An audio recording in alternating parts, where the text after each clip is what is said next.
Hey Sneak Peekers, I'm Molly and we're here at South by Southwest 2025 on the carpet of the Threesome. Check it out!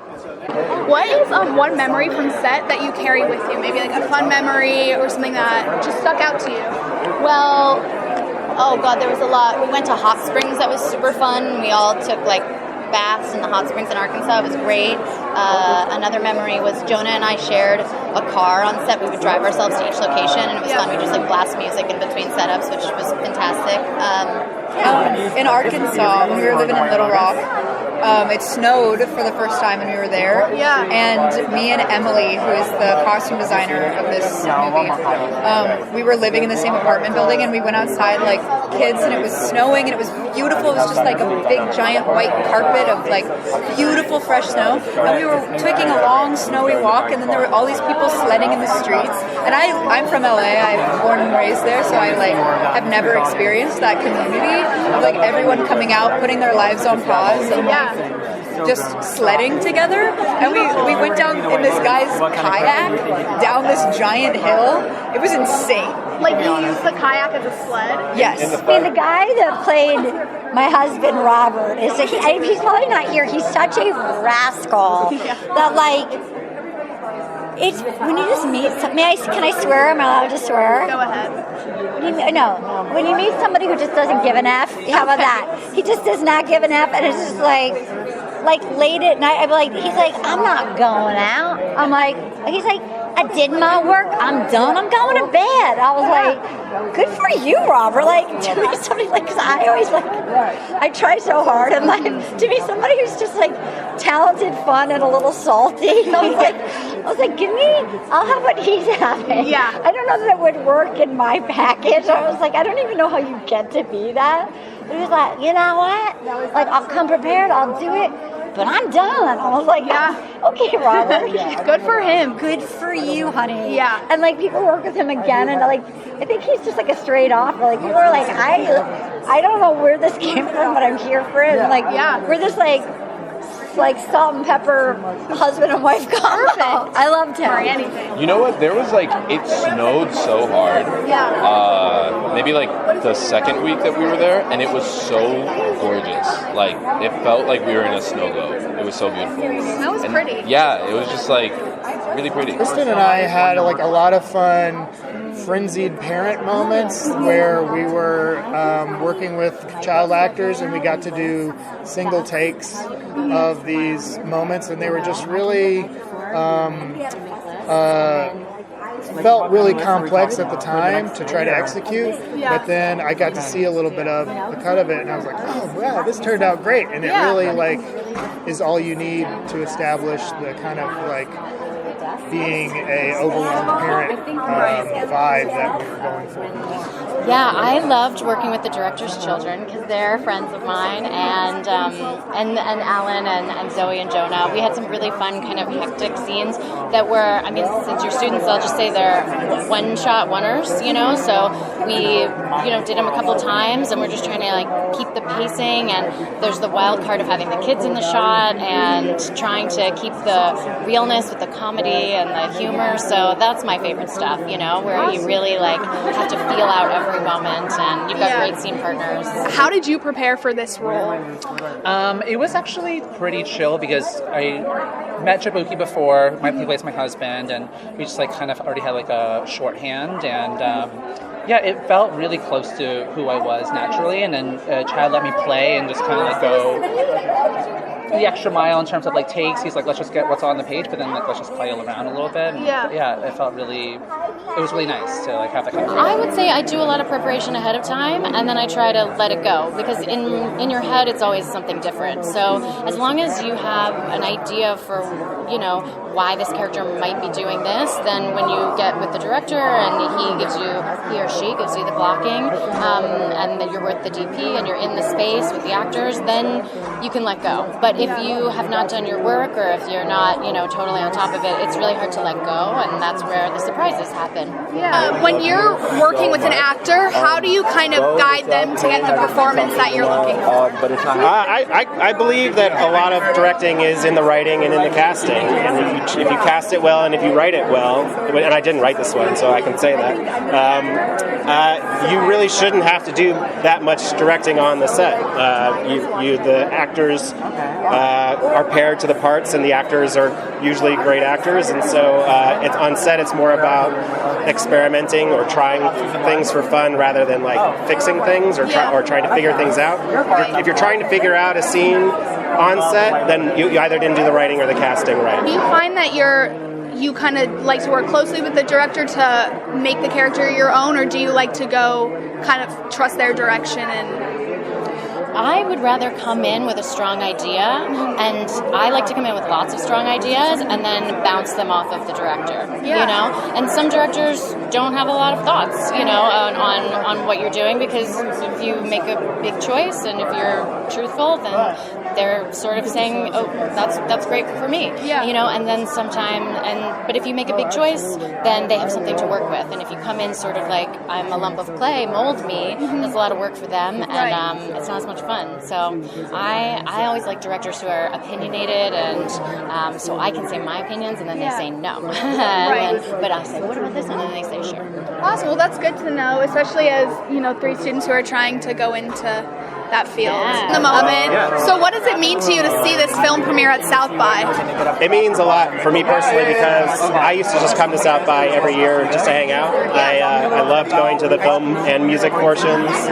So this is actually my seventh or eighth time, but first time premiering a movie here. So it's great. I mean, I've always loved the energy, loved the city, and I'm excited. I've been in LA for 20 years. I'm from Alabama originally, so I love coming to the South and seeing film production happen in the South. I shot a movie in Texas a few years back, and it was such a great experience. So I am excited that so much is happening here in Austin and that this festival is getting bigger and bigger. I guess I came here 5 years ago for a short film, and it's definitely grown by leaps and bounds even since then.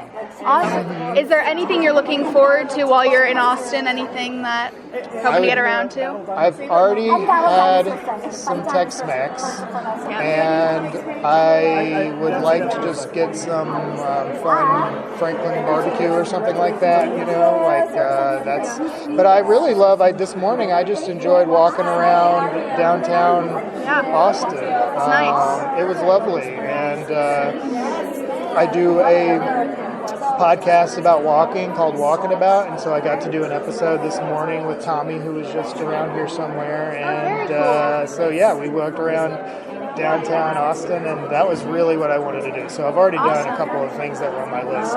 Is this your first time at South by, or have you? I came here 2 years ago for Bottoms, which was the best time, one of the best trips I've ever taken, honestly. I brought 3 of my best friends, and we just ran around Austin and explored, and I love this place. I'm so happy to be back. It's so fun.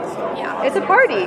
It's great. Is there anything you'd recommend to people coming to Austin for the first time? Oh my God, I really like eating at the Austin Motel. I like walking up and down that street. What's that street called? South Congress. South Congress. Walking up and down there, there's just so many things to do, so many little shops to go. There's like one like barn bar where there's like music. I know the one you're talking about. Oh my God, no, go to the Broken Spoke. Okay, I've been there. You go to school here? Yeah, you haven't been there? Oh my God, I actually would talk about this for a really long time. The Broken Spoke is my favorite place ever. Okay. It's like you and your friends, you sit at a table, and there's a live band at the front, and you get some drinks, you get some food, and then people are dancing. There's a giant dance floor. It's line dancing and two-step, and it's all those old, fun Southern dancing. And like all of these old men will come up to you and be like, "Want to dance?" And it's all so harmless and so sweet and familial. There's like kids. It's so cute, and you dance with these men and women that know how to like dance so well. Yeah. And you're just kind of getting swept away, but it's also so casual, and then you just kind of like go on your merry way. It's the best. It's the best. I have to go. I feel like an imposter. Like I should be giving you recommendations, but that I need to write that down. This, I love Austin so Austin's much. great. It has such a charm. Obviously, we're students trying to break into the industry, working on it. Is there any advice you have to a student trying to get their foot? What do you do? What do you do? Right now, this just interview, and I know we have some directors and writers. Nice, so, nice. Hi. You know, maybe some actors down the line. We'll see. That's fun.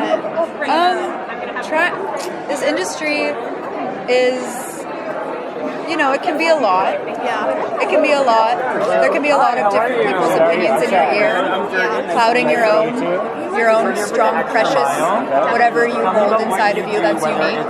And I think really getting to know that special light in yourself and taking care of yourself and finding, I don't know, just like a way to ground yourself whenever you're in all the hullabaloo, I think is probably one of the most important things in this industry, honestly. And keeping true to yourself, while you are trying to fit yourself into the little boxes that people want to put you in. Well, I also went to film school, and I graduated in 2004, and I didn't make my first movie till 2008. And then I didn't make my first movie that had any kind of success at all until 2013.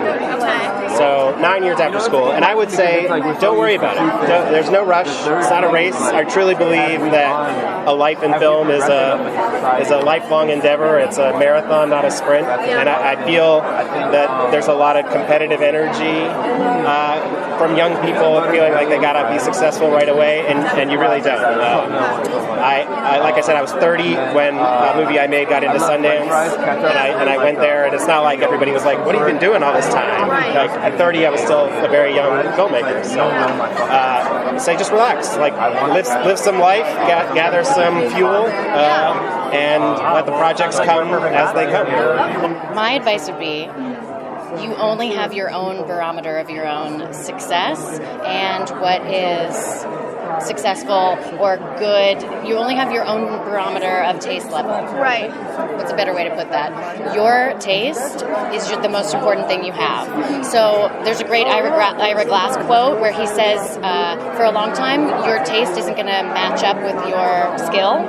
And that's okay. Yeah. But just keep your taste and keep working on it and recognize that it's not quite matching up and keep going, because in the end, all you have is the work that you've done and how it makes you feel and how it inspires you to do the next project. Yeah. So if you hold on to what you think is special about the projects, then you'll always have something that's yours. And you'll look back and you'll think, this was successful or this was not as successful, but you'll have...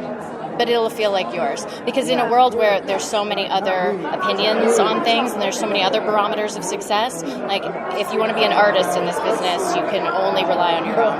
Right. Why should people see this film? What draws us to it? People should see this film because it might happen to you. Good. Yeah.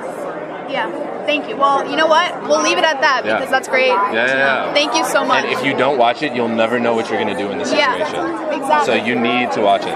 Yeah, you need to watch it. Yeah. This is our hand signal. Could you do that?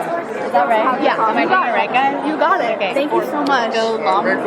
Or you could say hook 'em. Have a great day. Hook 'em. Not with confidence. Yes. There you go. Okay. There you go. Not hook 'em question mark? No. Hook 'em exclamation point. There you go. Thank you so much. Thank you. Thank you so much. So, that's really cool. Isn't it? Yeah. Thank you guys so much for watching. Be sure to keep up with all of our South by Southwest content for this year over here. Bye.